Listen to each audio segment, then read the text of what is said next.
안녕하세요. DJ 라니입니다. 오늘의 사연 시작해 보겠습니다. 안녕하세요. 제가 결혼하기 전에 참 재미있는 이야기가 하나 있어 그걸 풀어보려 해요. 지금 생각하면 꿈만 같았던 그때의 기억을 저 혼자 간직하기보다는 많은 분들과 나누어 보고 싶다는 생각이 들었거든요. 그래서 이렇게 사연을 보내봐요. 제 나이 26살 때 저는 20살 때부터 꾸준하게 다니던 공장을 그만두게 되었어요. 그동안 너무 공장, 집만 반복하며 살고 있었거든요. 그러다 보니 몸도 마음도 너무나 지쳐버렸죠. 그래서 일단 쉬기로 했었는데요. 또 가만히 있긴 불편해서 아르바이트를 시작해보기로 했어요. 그때 첫 아르바이트로 영화관 아르바이트를 했었는데요. 거기서 지금의 남편을 만날 수가 있게 되었답니다. 당시 남편도 잘 다니고 있던 회사가 적성에 맞지 않아 그만두게 되면서 잠깐 아르바이트를 하러 왔다 했는데요. 영화관 일이 그리 바쁘지 않았었고 자주 이야기할 기회가 많다 보니까 잘 맞는 부분이 참 많았어요. 그렇게 우리는 자연스럽게 가까워지게 되면서 그렇게 연애를 시작하게 되었죠. 우린 정말 풋풋한 연애를 했었어요. 제가 성인이 되고 처음 만난 남자친구가 지금의 남편이었거든요. 첫사랑이 끝사랑인 거죠. 손만 잡아도 좋아했었고 굳이 해외여행이나 호텔에서 기념일을 보내지 않아도 포장마차에서 서로 마주보며 어묵만 먹어도 즐겁고 좋았었어요. 그렇게 몇 년이 지나도 마음이 변하지 않으니 정말 우리가 천생연분이구나 하는 걸 느꼈었는데요. 저보다 사회생활도 일찍 했던 남편이 직장 방향도 잡아주면서 용기도 얻을 수 있었고 공부도 나름 열심히 하면서 관련한 자격증까지 딸 수가 있었어요. 그 덕분에 좋은 회사에 들어갈 수도 있게 되었고 저에게 남편은 둘도 없는 귀인이 되어주었답니다. 저도 이렇게 듬직한 남자친구가 남편이 되었으면 했고 남편 역시 앞으로의 인생에 내가 쭉 함께했으면 좋겠다 하며 프로포즈를 하더라고요. 거절할 이유 없이 바로 승낙하게 되었어요. 그렇게 행복한 결혼 준비가 시작되나 기대하고 있었죠. 사실 문제는 그 다음이었어요. 남편의 집은 이남 일남으로 남편이 막내예요. 그래서 어느 정도 사랑받고 자랐을 거라는 건 예상하고 있었거든요. 평소에도 구김살 하나 없는 남편이기도 하고요. 두근거리는 마음으로 저는 남편의 가족들을 차례로 소개를 받을 수가 있었어요. 큰 신우는 저에게 너무 살갑게 잘해주셨었는데요. 작은 신우는 영 제가 마음에 안 드나 보더라고요. 진짜 뭐 저런 게 다 있나 싶을 정도로 너무너무 미웠어요. 그 정도로 평소에 대놓고 저를 싫어하기도 했었고요. 사실 제가 고하거든요. 요즘은 그런 거 흠이 아니라고 하지만 저에겐 항상 지고 있어야 하는 큰 짐과 같은 사실이었죠. 5살 무렵에 엄마에게 버림을 받게 되면서 고아원으로 맡겨지게 되었거든요. 그 후에도 참 사는 게 힘들었었어요. 어딜 가나 꼬리표가 되어버리니 누구 하나 저를 있는 그대로 봐주는 사람이 없었는데 그때 나타난 게 남편이었어요. 물론 남편의 가족들도 나를 좋아해 주었었더라면 좋았겠지만 예상하던 그대로였어요. 시댁 식구분들께서 저를 정말 너무 싫어하셨거든요. 저도 이해가 안 가는 건 아니에요. 사회적 시선이 있다 보니까 누가 좋아해 주겠나 싶었거든요. 그래도 처음에 남편이 큰 누나를 가장 먼저 소개시켜 주었을 때에는 나쁘지 않겠다 생각했어요. 성격이 정말 좋으셨었거든요. 정말 말 그대로 K장녀 그 자체였답니다. 저를 그렇게 싫어한다는 분위기가 하나도 없었기에 다른 분들도 괜찮을 거라 생각했었지만 전혀 아니었어요. 시어머니와 작은 신우는 저를 있는 대로 싫어했었거든요. 처음 볼 때부터 대놓고 저를 싫어하는 티를 많이 내셨었어요. 시아버지 되시는 분 역시 뭐라 하시는 건 아니었지만 뒤에서 곁눈질로 쳐다보시고 혀만 끌끌 차고 계셨죠. 남편은 정말 아주 다정한 사람이에요. 제가 연애하던 중에 울면서 고아인 사실을 털어놓았는데도 편견 없이 따뜻하게 저를 안아주었거든요. 그러면서 자기는 그런 거 하나도 중요하지 않다 하면서 나라는 사람 자체가 중요한 거다 늘 새겨주었어요. 그런 배경 같은 건 전혀 볼 필요가 없다 하면서 우리 부모님도 그런 거 신경 하나 안 쓰실 거라고 항상 다정하게 이야기를 해주었어요. 그런 듬직하고 오빠 같은 모습에 그것만 보고 결혼을 다짐하게 되었던 건데요. 시모가 이렇게까지 대놓고 저를 싫어할 줄은 꿈에도 몰랐어요. 정말 면전에 대고 저에게 뭐라고 하시는데 너무 기가 죽어서 한마디도 못했었어요. 나는 가정교육 못 받은 것들은 상종도 하기 싫어. 제대로 하는 게 있어야 말이지. 부모에게서 가르침을 받은 게 있어야 가정도 잘 꾸릴 텐데 넌 부모가 버린 거면 다 이유가 있지 않겠니? 그 나물에 그 밥이라고 나중에 우리 손주가 너에게 버림이라도 받으면 어쩌냐? 난 도저히 싫다. 엄마, 꼭 말을 그렇게 해야겠어? 도대체 왜 그러는 거야? 사람 앞에 두고 무안하게. 이게 꼴을 지 여자친구라고 편을 드네? 내가 널 어떻게 키웠는데 이딴 애랑 결혼을 하겠대? 절대 안 돼. 혼주석 싹 비우고 싶거들랑 네 마음대로 해. 물론 시모의 모진 말에도 남편은 꿋꿋하게 제 편을 들어주었어요. 덕분에 더 심하게 나무라거나 하진 않았었지만 시간이 아무리 지나도 영 저를 좋아해 주실 기미가 보이지 않았죠. 남편이 나름대로 제 편을 들어주겠답시고 이렇게 시어머니에게 대들고 그랬지만 사실 중간에서 어려워하는 모습을 보니까 저는 갈수록 더 미안해졌었어요. 어떻게 해결할 수 있는 방법이 없을까 싶어 엄마라도 찾아보고 싶어 인터넷을 뒤져 방법이라도 알아보려 했었는데요. 경찰서에 DNA 등록을 해놓으면 수월하다 해서 시도를 해보았지만 택도 없었어요. 오랜 세월이 지날 동안에도 못 만난 데에는 다 이유가 있겠죠. 결혼 날짜는 다가오는데 감감무소식이었어요. 저는 그 당시 남편이 혼자 살고 있는 빌라에서 살림을 합쳐 같이 사는 중이었어요. 원래는 따로 살고 있었는데 저 혼자 살던 빌라에서 하필이면 여자들 집만 골라 강도가 들었었거든요. 저 역시 피해를 본 적이 몇 번 있었어요. 제가 없을 때 집안에 온 살림을 다 뒤져놓고 했었거든요. 이게 돈만 노리는 거면 그러려니 했었는데 종종 속옷 같은 것도 사라지다 보니까 정말 너무 무서웠어요. 해코지라도 당할까 했었거든요. 나중에 집에 들어가다가 혹은 집에 있다가 마주치기라도 하면 어쩌나 공포에 덜덜 떨곤 했었는데요.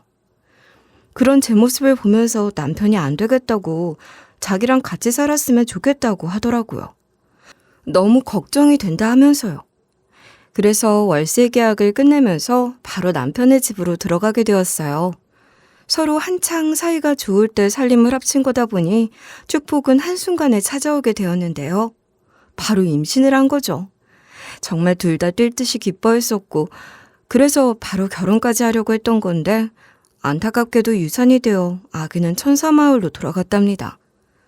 그 당시에 시어머니가 저를 많이 괴롭히셨는데 그게 아기가 많이 힘들었었나 봐요. 교묘하게 괴롭히거나 하는 것도 아니었고 그냥 대놓고 저를 싫어하시니까 집에 오실 때마다 폭언을 일삼고 저에게 뭐라 하셨어요. 엄마가 아들 집에 반찬을 주러 오는 거니까 제가 오지 말라고 할 수도 없는 노릇이고 인사를 안 할 수도 없잖아요. 그래서 얼굴에 철판 깔고 늘 웃으면서 인사를 드렸어요. 그때마다 인사하러 나가면 제 인사는 받아주지도 않고 제 배만 노려보시더라고요. 오셨어요? 오신다고 그이한테 연락 받았어요. 차라도 드릴까요? 너 애는 언제 지울 거니? 내가 분명 지으라고 전화로 말하지 않았나? 내 말이 말 같지 않으니까 그렇게 무시라는 거지? 이래서 부모 없는 것들은. 어머님, 너무 그러지 마세요. 차라도 드세요. 네? 안 그래도 식혜 가지고 왔다. 이거나 먹자. 내가 가져온 건데 얼른 마시거라. 식혜 또 챙겨오셨네요. 감사해요. 시모는 올 때마다 늘 식혜를 가지고 오곤 했었는데요. 처음에는 우리 남편이 좋아하는 건가? 아니면 아는 식혜 장수라도 있으신 건가 했었어요. 근데 이상하다 싶을 정도로 매번 가지고 오는 것도 또 제가 먹나 안 먹나 유심히 살펴보는 것도 수상하다 했었는데요. 저는 나름대로 나를 위해 챙겨주시는 거라 생각해서 그 마음에 보답하려고 감사를 표하면서 넙죽넙죽 받아먹곤 했었거든요. 근데 알고 보니 식혜는 임산부가 먹지 말아야 하는 음식 중에서도 유명한 편인 거 있죠? 식혜에 들어간 엿기름이 젖을 마르게 한다더군요. 저는 설마 임산부에게 그런 음식을 꼬박꼬박 먹일까 하는 생각도 평소 가지고 있었고, 또 이런 걸 알려줄 만한 엄마가 없었으니까 정말 모르고 살았었어요. 이때 충격이 컸었는지 하유를 하게 되어 산부인과에 가봤어요. 특별하게 달라진 건 없는데 하율 자체가 좋은 게 아니라 하시면서 안정을 취하라는 답을 들을 수 있었죠. 그런데 그런 와중에도 꾸역꾸역 찾아오시더니 누워있는 저를 향해서 다 들리게 쟤는 시모가 왔는데도 누워있냐 하면서 타박을 주셨어요. 어쩔 수 없이 일어나야만 했었죠. 매번 댁으로 돌아가시는 길에도 대중교통을 타고 가셨었는데 정류장까지 꼭 제가 같이 가서 배웅을 하게 만드셨어요. 넌 내 아들이 벌어다 주는 돈으로 생활하면서 최소한의 도리도 안 하니? 이게 다 가정교육을 못 받아서 그런 거다. 네가 너희 부모에게 이럴 때에는 이렇게 하는 거다 배웠으면 내가 이렇게 하나하나 말로 하지 않았어도 다 알아서 했을 것을. 내 입이 다 아프다. 어머님, 제가 며칠 전에 산부인과에 다녀왔었는데 지금 상태가 안 좋아서 절대 안정을 취해야 한다 해서요. 네가 진짜 어미가 없어서 이런 걸 모르는 거야. 요즘 애들은 왜 그렇게 유난인지 모르겠다. 나 때는 시어머니가 오셨다 하면 오시는 시간 맞춰 정류장에 나와 있고 그랬었어. 나 정도면 되게 양반처럼 구는 거란 걸 주변에서 알려주는 사람이 있어야 말이지. 알겠어요, 어머님. 죄송해요. 어디까지 모셔다 드릴까요? 당연히 저 앞에 버스 정류장까지 데려다 줘야 하지 않겠니? 이런 기본적인 것도 알려줘야 하니? 내 가방도 들어라. 원래 이런 게 다 며느리가 하는 거야. 이외에도 너네 생각해서 샀다면서 무거운 수박을 들게 하시기도 하고 입덧이 있는데도 더럽다 뭐다 하시면서 오시면 화장실 청소를 시키시거나 싱크대 하수구 안까지 닦게끔 시키셨었어요. 절대 안정을 취해야 하는 시기에 저도 제 몸 아기 생각을 먼저 했었어야 하는데 그때 제가 엄마가 없었잖아요. 그러다 보니까 시어머니에게 조금이라도 사랑받고 싶었나 봐요. 어린 마음에 저는 그래도 시어머니한테 잘 보이고 싶어서 나름대로 정말 열심히 했었는데 이게 너무나 스트레스였나 봐요. 안정을 취하라 했는데 그렇게 움직였으니 당연하다 싶어요. 아기도 배 안에서 저 때문에 또 얼마나 불안했겠어요. 결국 그렇게 유산까지 이어지게 되었고 저와 남편은 그 사실을 안 날에 두 눈이 퉁퉁 붓도록 부둥켜 안고 울었어요. 새 생명이 그렇게 호련히 떠나버리니 그 고통은 지금 생각해도 이루 말할 수가 없네요. 근데 시어머니가 그걸 듣고 오히려 잘 됐다고 좋아하시는 거예요. 진짜 이때 사람이 아닌 것 같다 생각이 들었어요. 뱃속의 아기가 얼마나 착하니? 내 아들 발목 잡히지 않게끔 알아서 떠난 거 아니야. 너도 눈치가 있으면 따라 떠나면 참 좋을 텐데. 어머님, 어떻게 그런 말씀을 하세요? 내가 틀린 말이라도 했냐? 그리고 내가 생각을 해봤는데 역시 사람 신세는 변하지 않는다. 네가 버림받았기 때문에 네 애도 너처럼 그렇게 자기가 버려질까 봐 먼저 떠난 거야. 너랑 다르게 얼마나 효자니? 어머님한테는 손 주셨잖아요. 슬프지도 않으세요? 아니다. 내가 왜 안 슬프겠니? 우리 아들 족쇄는 떠났는데 너는 안 떠나서 너무 슬프다. 이렇게까지 됐는데 아직까지 네가 붙어있는 이유를 모르겠구나. 시어머니라는 사람이 이제 애도 없으니까 알아서 떨어지라 이야기를 하는데 정말 너무나 서러웠어요. 다른 집은 그래도 아기가 생기면 그동안에는 잘해준다 하잖아요. 그래도 내 핏줄이라고 애만이라도 두고 가라 하는데 적어도 그래줄 줄 알았거든요. 근데 아예 이렇게 태어나지도 못하게 내내 괴롭히고 그 다음에도 잘 됐다는 식으로 이야기를 하니까 그렇게 서러울 수가 없었어요. 내 편 하나 없다는 게 얼마나 무서운지 이때 알게 되었죠. 남편이 아무리 중간에 나무라 주어도 시어머니가 무서운 건 어쩔 수 없었어요. 그래도 도저히 지금의 남편하고는 헤어질 자신이 없었죠. 시어머니하고 별개로 남편은 저에게 정말 다정했고 저를 정말 사랑해주는 게 눈에 보였거든요. 시어머니가 아무리 나가라 해도 이 남자하고는 도저히 헤어질 수가 없다라는 생각이 강하게 들어 꿋꿋하게 버티기로 했어요. 제가 도저히 헤어지질 않으니까 시어머니가 하루는 결국 작정하고 남편이 없는 시간에 신우들을 다 끌고 와서 저를 쫓아내기 시작했어요. 캐리어까지 가지고 와서는 멋대로 제 짐을 다 우겨넣는 게 아니겠어요? 작은 신우이도 옆에서 이것도 얘 거네, 이것도 너 엄마 하면서 멋대로 제 물건을 가지고 캐리어에 던져넣는 거예요. 시어머니는 그걸 또 우겨넣고 있었고요. 저는 갑작스러운 상황에 벙찔 수밖에 없었어요. 큰 신우만 옆에서 두 사람을 말렸는데 시모는 오히려 그런 큰 신우에게 냅다 화를 내는 거 있죠? 어이가 없었어요. 엄마 왜 이래요? 진짜 얘가 뭘 잘못한 게 있다고 이래? 막내가 알면 얼마나 화낼지 몰라? 너는 네 동생 결혼 잘못해 인생 망치는 꼴이 보고 싶은 거야? 예, 안 도와주고 해방만 놓을 거면 너도 나가. 쓸데없이 왜 쫓아오나 했다? 맞아. 나도 막내가 고아한테 장가가는 거 싫어. 언니는 어떻게 그게 괜찮아? 둘 다 지금 같은 시대에 무슨 말을 하는 거야? 제가 부모가 없고 싶어서 없는 거야? 애가 무슨 문제가 있는 것도 아니고 혼자 고아원 가서 컸으면 너 참 힘들었겠다, 고생했겠다 이런 말이나 해줄 것이지 이게 뭐 하는 거야?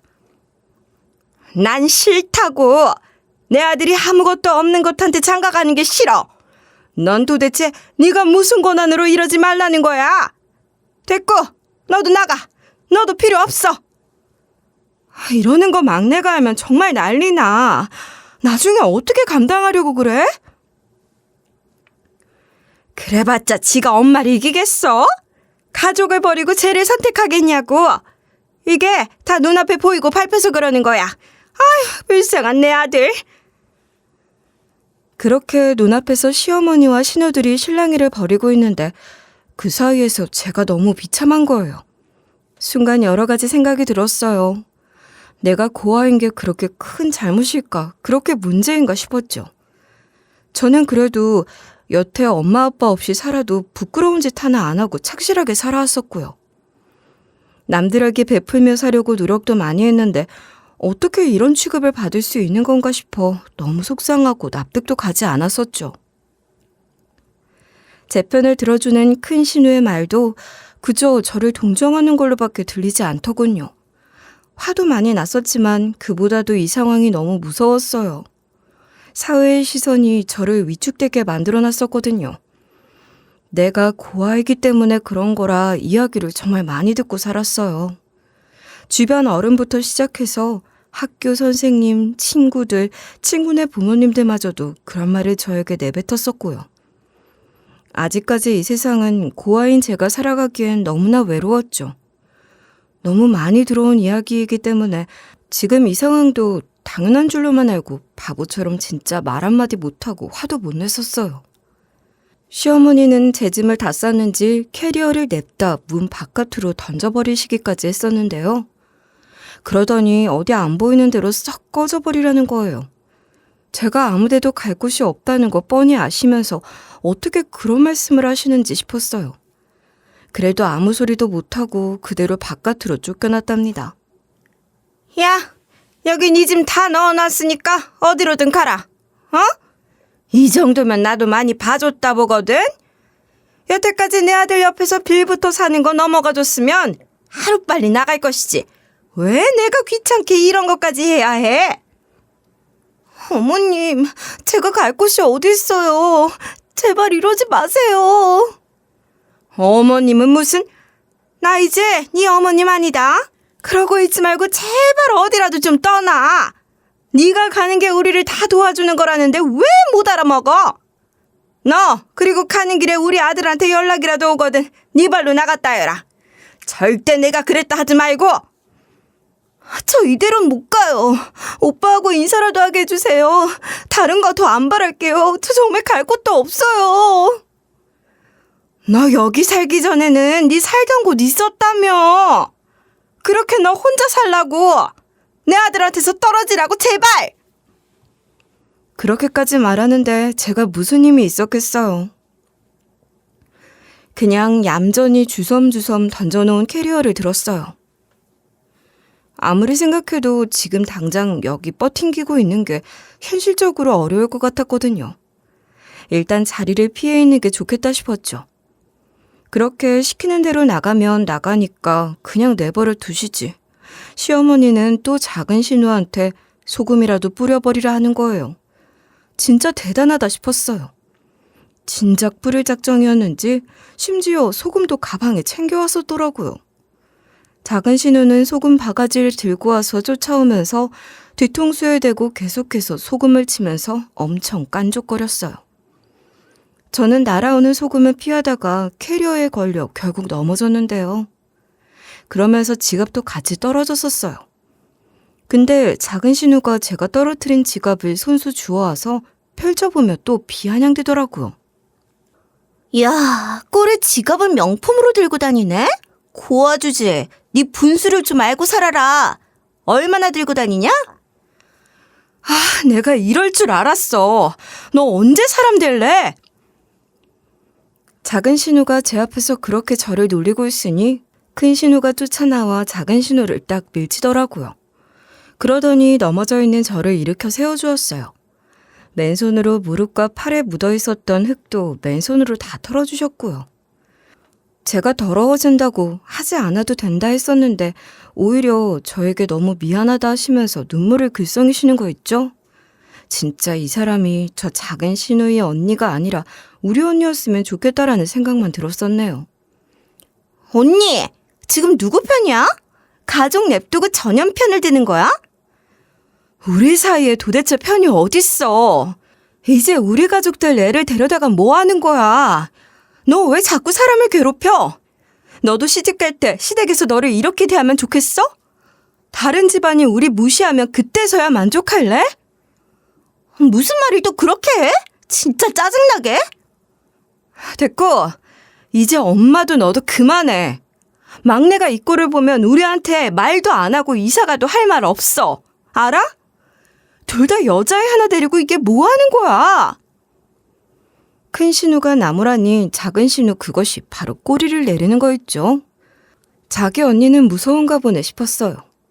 그렇게 큰 신우가 작은 신우가 들고 있던 지갑도 도로 뺏어다 주었는데 돌려주려다가 안에 있는 사진을 하나 보게 되었어요. 그 사진이 어떤 사진이냐면 우리 엄마가 저를 버리기 전에 마지막으로 놀이공원에 데리고 갔었거든요. 그때 놀이공원에서 서비스로 찍어주었던 폴라로이드 사진이었어요. 사진엔 저와 엄마가 손을 꼭 잡고 있는 모습이었고 엄마도 저도 활짝 웃고 있었답니다. 엄마가 저를 버리기 직전에 그 사진을 저에게 주면서 이거 꼭 가지고 있어. 그래야 혹시라도 잃어버리면 엄마가 바로 찾을 수 있으니까 라는 이야기를 했었어요.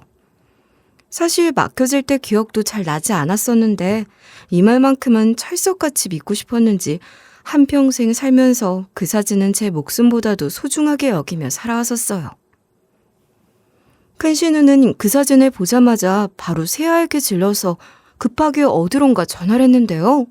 어디다 하나 싶었죠. 회장님과 똑같은 사진을 가지고 있는 사람 찾았어요. 이렇게 전화에 대고 이야기를 하면서 주소도 말해주더라고요. 이게 무슨 소리인가 싶었어요. 저도 이게 무슨 말인지는 알아야겠어서 바로 무슨 말이냐 물어보니까 큰 신우가 자기가 아는 분 중에 이 지갑에 있는 사진과 똑같은 사진을 갖고 있는 사람이 있다 하는 거예요. 놀이공원에 찍은 사진이야 흔하니까 다른 사람과 헷갈리신 거 아니냐 물어보았는데 이 폴라로이드 사진 안에는 그때 갔던 놀이동산의 독특한 마스코트 인형이 같이 찍혀 있었거든요. 그걸 보고 바로 알았다 했어요. 지금은 다른 마스코트로 바뀌었기 때문에 보기 드문 캐릭터이기도 했거든요.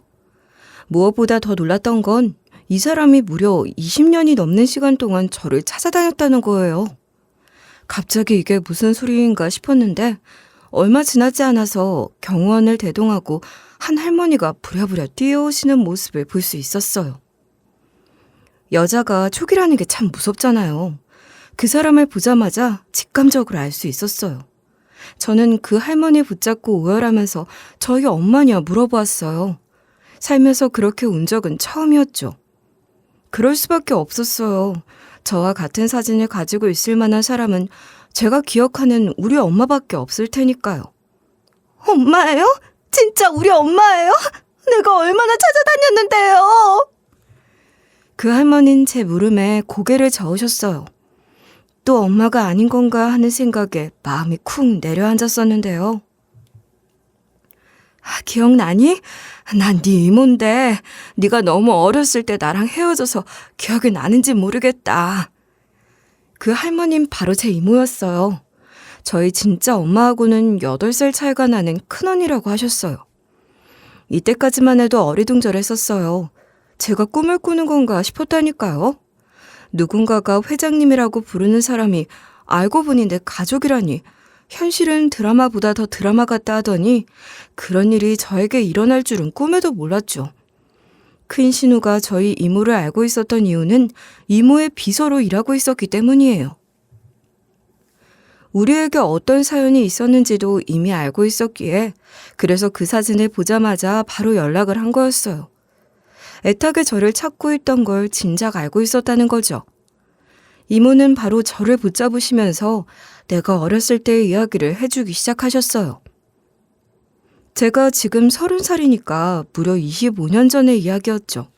너무 갑작스럽게 듣게 된 이야기라 저 역시 당황하지 않을 수가 없었어요. 하지만 들으면서 눈물을 멈출 수가 없었답니다. 너희 부모님, 그러니까 내 동생하고 제부는 네가 5살이 되던 날에 교통사고로 둘 다 동시에 그 자리에 그만. 우리는 슬퍼할 겨를도 없었어. 그러면서 남겨진 네가 양쪽 집안의 애물단지가 되어버렸거든. 제부네는 워낙 가난한 편이다 보니 아무도 너를 데려가려 하지 않더구나. 나는 원래 너희 부모님 살아있을 때에도 너를 정말 예뻐했었거든.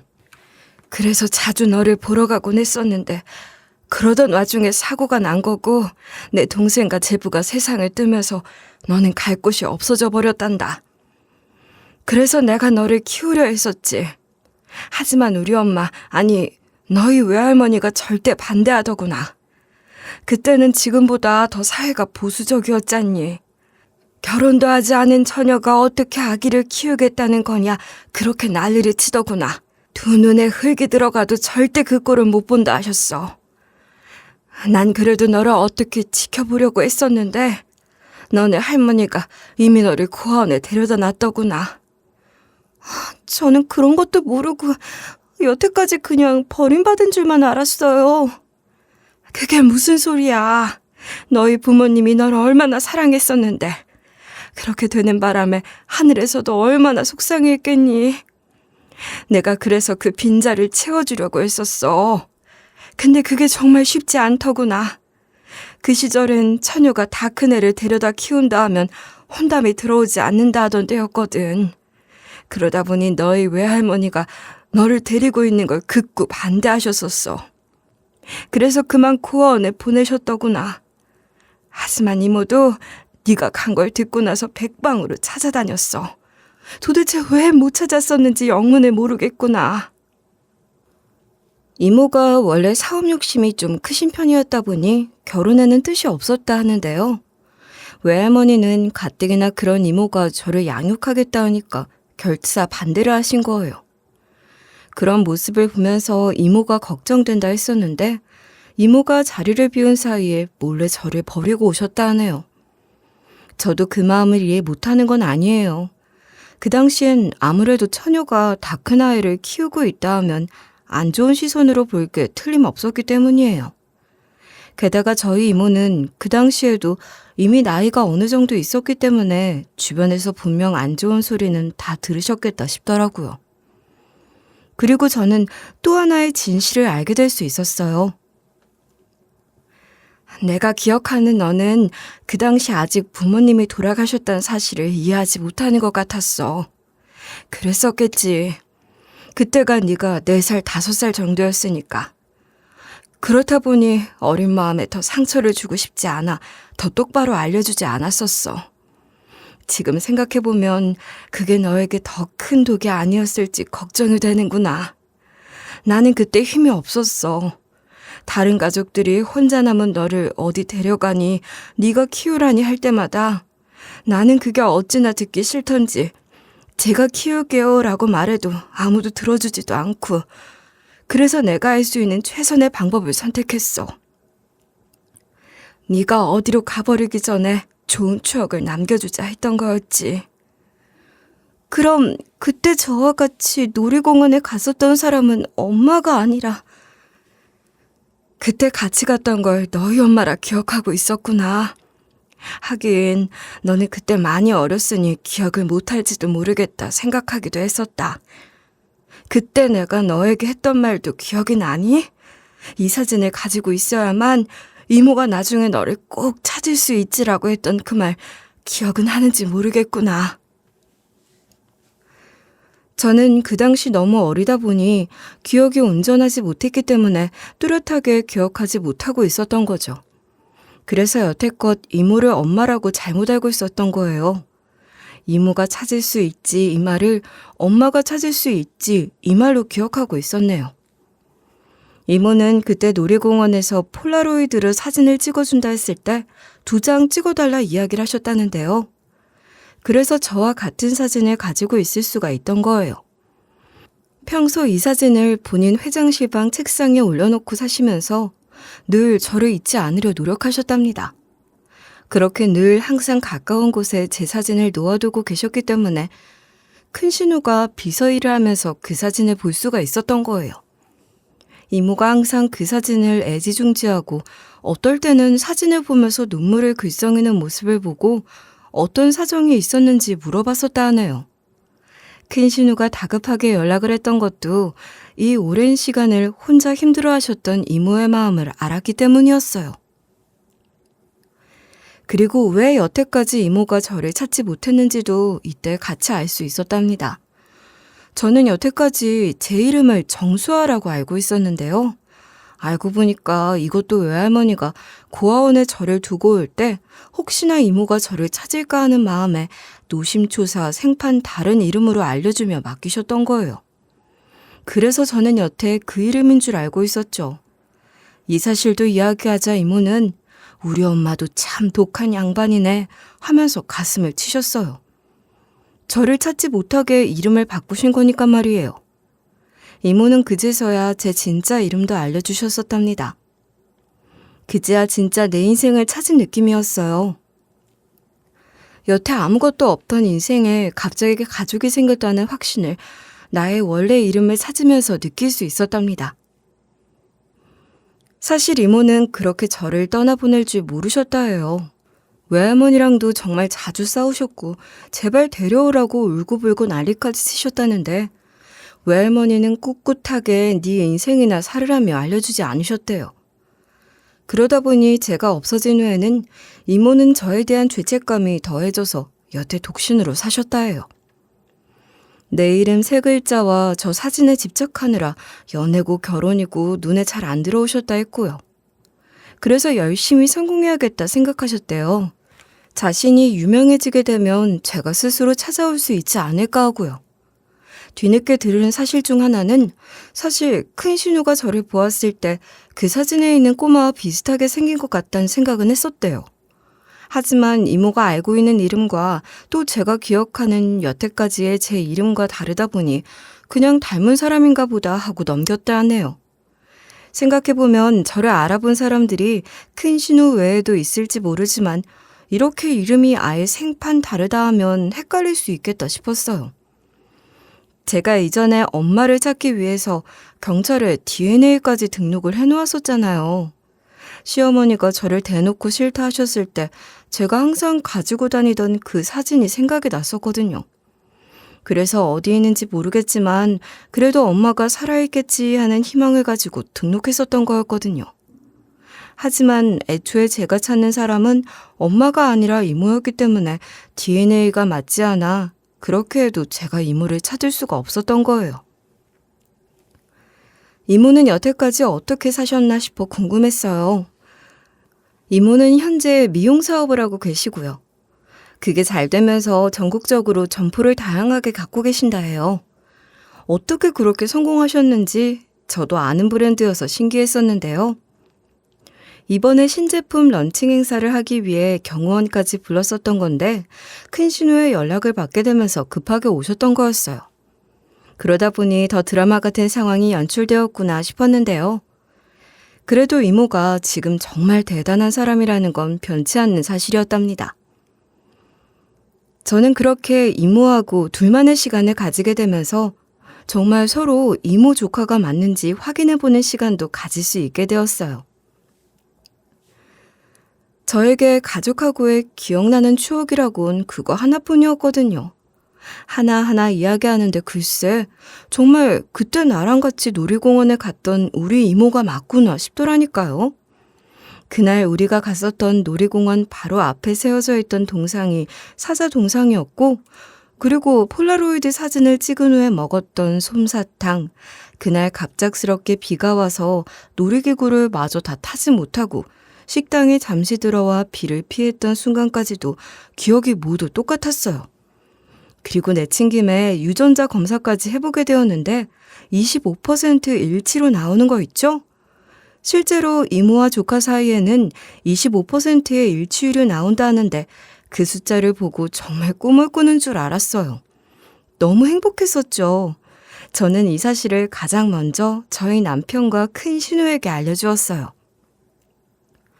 아니나 다를까 이야기하자마자 자기 일처럼 기뻐해주던 큰 신우와 남편은 저를 껴안으면서 정말 너무 잘됐다 해주는데 여태 험한 꼴 보느라 저뿐만 아니라 이 둘도 고생이 많았는데 싶어 너무 잘됐다 싶었어요.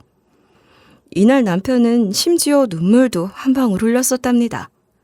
이모뿐만 아니라 진심으로 나를 걱정하고 사랑해주는 사람이 둘씩이나 있구나 하는 걸 알게 된 날이기도 했어요.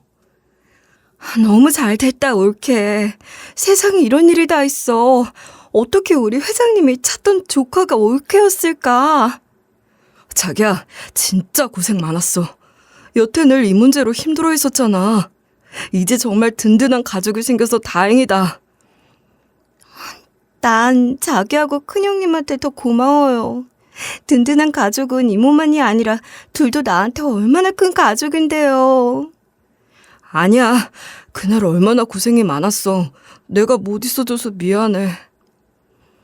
남편이 운 이유는 제가 이모를 다시 만나게 된 것도 있었지만 그날 자신이 없는 동안에 벌어진 일에 굉장히 미안했기 때문이에요.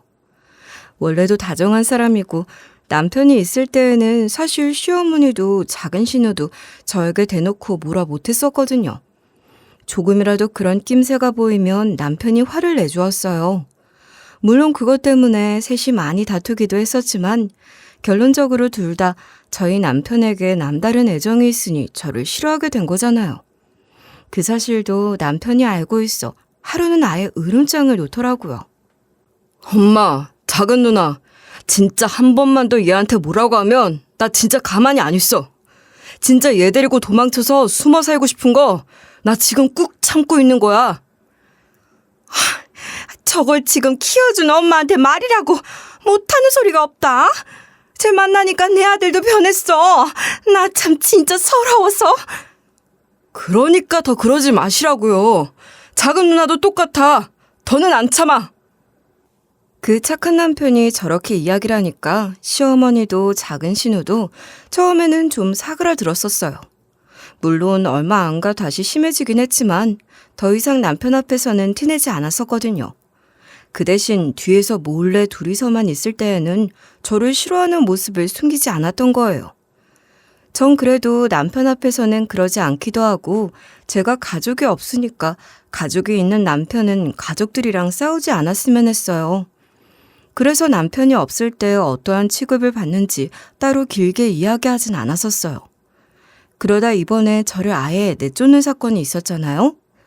이미 사태는 다 끝났었지만 뒤늦게 그 사실을 알게 된 남편이 너무 미안하다 울더라고요. 이미 다 끝났는데 괜찮으니까 울지 마라 했어도 그 지경까지 갔을 줄은 몰랐다면서 네가 싫으면 더 이상 시댁하고 연락도 안 하겠다 하는 거예요. 물론 시어머니도 작은 신우에게도 아직 앙금이 다 풀린 건 아니지만 제가 이모를 만나면서 가족의 소중함을 다시 한번 깨달았거든요. 그래서 더욱더 남편이 시댁하고 연을 끊거나 척지며 지내지 않아 주었으면 했어요. 그렇게 딱히 남편은 그 당시의 사건을 시댁에 이야기하지 않고 마무리가 되었죠. 이렇게 다정하니까 제가 그리 힘들었어도 참고 살 수가 있었던 거구나 싶네요. 예상치 못한 결과에 놀란 건 저와 남편뿐만이 아니었어요. 이모가 저희 식구라는 게 밝혀지니까 작은 신우와 시어머니는 이제 망했다는 생각이 드셨나 봐요. 그래서 요즘에는 납작 엎드려 지내시는 중이에요. 특히 작은 신우는 큰 신우에게 도움을 받아 이모 회사의 영업사원으로 있었다 하는데요. 나름대로 큰 신우 덕에 꽤 괜찮은 조건으로 근무하고 있었다 하니까 더 노심초사한 거였어요. 이제 저에게 잘 보이지 않으면 일자리를 잃게 될 수 있으니까 어찌나 기가 죽어 사는지 좀 고소했어요. 제가 눈에 보여도 그냥 눈에 피하고 마는 거 있죠? 시어머니 역시 제 눈치를 보면서 만날 때마다 하지도 않았던 소리를 하시는 거예요. 처음 들었을 때는 정말 깜짝 놀랐어요. 우리 아가 건강은 어때? 항상 힘들지? 그때는 내가 정신이 나갔었나 보다. 알지? 이러시는데 기가 차더라고요. 어떻게 이렇게 간사하게 사람이 바로 바뀔 수가 있는지 싶었어요. 생전 처음 듣는 말투와 호칭까지 대우가 180도 달라져 버렸죠. 무엇보다 이모가 제가 당시 예비시댁에서 받았던 대우를 알게 되고 나서 정말 노발대발 하셨었거든요. 원래는 속상해 하실까봐 이야기하지 않으려 했었는데 그 당시 상황이 솔직하게 털어놓을 수밖에 없는 상황이었어요. 저를 처음 만나는 그 감격적인 순간에 제가 거지꼴로 있었으니 얼마나 의아하셨겠어요. 그때 넘어져서 흙투성이었던 데다가 제 짐이 가득한 캐리어하며 떨어져 더러워진 지갑도 한몫했었고요. 그 자리에서는 크게 물어보지 않으셨지만 시간이 좀 지나고 계속해서 물어보시더라고요. 그 상황이 왜 일어난 거며 아무리 생각해도 걱정이 되어서 말해주었으면 한다 하시면서요. 하는 수 없이 있는 대로 털어놓게 되었고 이모는 듣자마자 엄청나게 화를 내주셨어요. 그러면서 내가 저것들 다 자를 거라 그러셨고요. 제가 오히려 그러지 말아달라고 부탁을 했었는데 작은 신우가 그때 저를 보는 눈빛이 좀 달라졌었네요. 어찌나 고마워던지요. 자기가 옛날엔 미쳤었던 거라 그러는데 이렇게 나를 보는 시선이 달라질 걸 왜 처음부터 저를 그렇게 대했나 괜히 밉더라고요. 하지만 이모 덕분에 그때 처음으로 천군만마 같은 내 편이 생겼구나 이런 생각을 하게 되었어요. 혼자서는 분명 이겨내기 어려웠을 시간인데 이렇게 절대적으로 이겨줄 수 있는 사람이 생긴 거잖아요. 참고로 저를 고아원에 버리고 오셨던 우리 외할머니는 2년 전에 이미 돌아가셨다 들었어요. 저는 외할머니가 저를 끝까지 미워하실 줄 알았거든요. 아무래도 사시는 길에 걸림돌이 되었던 애니까 말이에요. 근데 돌아가시면서 하신 말씀 때문에 제가 또 펑펑 울음을 터뜨릴 수밖에 없었어요. 이모에게 제 이야기를 하셨다 했거든요. 저를 잊어버리지 않으셨던 거예요. 이모 말을 들어보니까 고아원에 저를 맡긴 그 순간부터 돌아가시는 그때까지 늘 가슴속에 품고 있었다 해요. 그 어린 걸 거기 두고 오는데 돌아오는 길에도 집에서도 이모 몰래 내내 오셨다네요. 너무 미안하다고요. 죽기 전에 꼭 찾으라는 요원까지 남기고 돌아가셨다 하는데요. 그 이야기를 들으니까 내가 그렇게까지 미움을 받는 존재가 아니었구나 싶어서 또 눈물이 났나 봐요. 고아원에 버릴 정도면 그만큼 내가 짐덩어리였기 때문에 그런 게 아니었을까 나쁜 생각을 수도 없이 많이 했었는데요. 그 시기에는 외할머니도 어쩔 수가 없으셨던 거겠죠. 안 그래도 막내딸이 죽어 서럽고 슬픈데 거기에 이모까지 결혼도 안 하고 저를 책임지겠다 하니까 얼마나 속상하셨겠어요. 저도 이제 전후 사정을 다 알게 되고 나니까 이해가 가게 되었어요. 그 일이 있은 후에 10개월 정도 지나고 저희는 식을 올리게 되었어요. 그리고 저는 이모 회사로 이직을 하게 되어서 이모에게 일도 따로 배우고 있는 중이랍니다. 이미 시댁이 저를 안 좋게 대했던 그 시절이 있었기 때문에 사실 남편도 큰 신우도 결혼 당일까지 무척 걱정을 많이 했었는데요. 신혼여행 다녀오고 처음 시댁으로 향하는 길에 저도 엄청 걱정했었답니다. 하지만 시부모님 두 분 다 그리 제가 크게 걱정하지 않아도 됐었어요. 저를 대하는 태도가 거짓말처럼 달라지게 되었거든요. 작은 신우의 직장을 지켜준 분인지 몰라도 작은 신우까지 지금부터라도 잘 지내보려고 옆에서 계속 말 걸고 그러는 거 있죠? 신혼여행 재미있었어요? 나도 하와이 너무 부럽더라. 가보고 싶은 지역이었는데 좋겠어요. 나중에 시간 되면 형님도 꼭 가보세요. 이렇게 대충 대답하고 말았죠. 시어머니와 시아버지의 태도도 눈에 띄게 달라지셨는데요. 엄청나게 살가워지시고 그런 건 아니었지만 조금씩 제 눈치를 보고 있다는 게 딱 느껴졌어요. 며느라가 아직 손주 소식은 없지? 괜찮으면 내가 한약이라도 하나 해줄까 하는데 괜찮을까? 한약이 어떤 게 잘 맞으려나? 내가 잘 아는 분이 있는데 거기 같이 갈래? 억지로 웃으면서 대하는 게 딱 눈에 보였었어요. 이전에는 연애만 하는 때에도 명절 같은 날에 불러내서 그렇게 음식하는 거 시키고 구박하고 그랬었거든요. 저한테는 아무것도 아닌 시댁 제사나 신우 생일까지 꼬박꼬박 챙기라 잔소리를 하기도 했었는데 말이에요. 그때 이후로는 일절 한마디도 안 꺼내세요. 그런 일로 연락하거나 하는 일도 이제 없어지게 되었고요. 처음에 이모는 너 힘들면 결혼하지 마라. 이모랑 평생 같이 살자 이렇게 말씀해 주시기도 했는데요. 전 그래도 작은 신우와 시어머니만 미웠던 거거든요. 남편이 나에게 얼마나 다정하고 듬직하게 해주고 늘 혼자였던 삶에 등불 같은 존재가 되어주었었어요. 큰 신우 역시 작은 신우와 시어머니가 괴롭힐 때마다 항상 제 편이 되어주었었어요. 바로 앞에서 제 방패처럼 계셨었잖아요. 게다가 둘 다 그 중간에서 얼마나 고생을 했었는지 제가 옆에서 바로 지켜봤기 때문에 또 잘 알잖아요. 단점보다는 장점이 더 많은 결혼이라 생각해서 결혼을 감행하게 되었어요. 결혼식 혼주석에는 이모가 앉아주셨답니다. 결혼 자금부터 신혼 살림까지 하나하나 다 도와주셨는데요. 제가 거절을 했는데도 이모의 마음을 이길 순 없었어요. 이모, 저 괜찮아요. 여태 나름대로 열심히 모았어요. 저 이 정도는 혼자 할 수 있어요. 무슨 소리야. 네가 혼자 있는 시간 동안 너를 지켜준 조카 사이에게 고마워서 선물해 주는 거지. 이렇게 다 해주시고 너무 죄송해서 그러죠. 네가 거절을 하는 게 내가 더 민망한 거야. 신혼살림은 정말 이모가 안 해준 게 없었어요. 냉장고부터 세탁기, 건조기까지 살뜰하게 챙겨주셨거든요. 그 외에도 필요한 게 있으면 언제든지 말해라 하시면서 늘 제가 필요한 것부터 살펴주신답니다. 이모하고는 회사를 다니면서도 꾸준히 일주일에 한 번은 같이 저녁 식사 자리를 갖고 있어요. 어렸을 때 이야기도 하며 여태까지 어떻게 살아왔는지 다 이야기하려면 멀었겠죠? 고아였던 시절이 거짓말처럼 요즘에는 정말 하루하루 행복하게 지내고 있는 중이에요. 전에 혼자 울며 지냈던 날들이 거짓말 같다니까요. 현대판 신데렐라가 있다면 그게 바로 제 이야기 아닐까요? 이전에 고생했던 것에 보상이라도 받듯 요즘은 너무 행복해요. 지금 이 이야기를 듣고 계신 누군가가 지금 너무나 힘들어하고 있다면 원래 가장 밝은 시간은 해 뜨기 전 새벽 시간이라는 걸 알려드리고 싶네요. 저처럼 금방 해를 맞이하실 수 있을 거예요. 제 이야기는 여기까지예요. 들어주셔서 감사해요.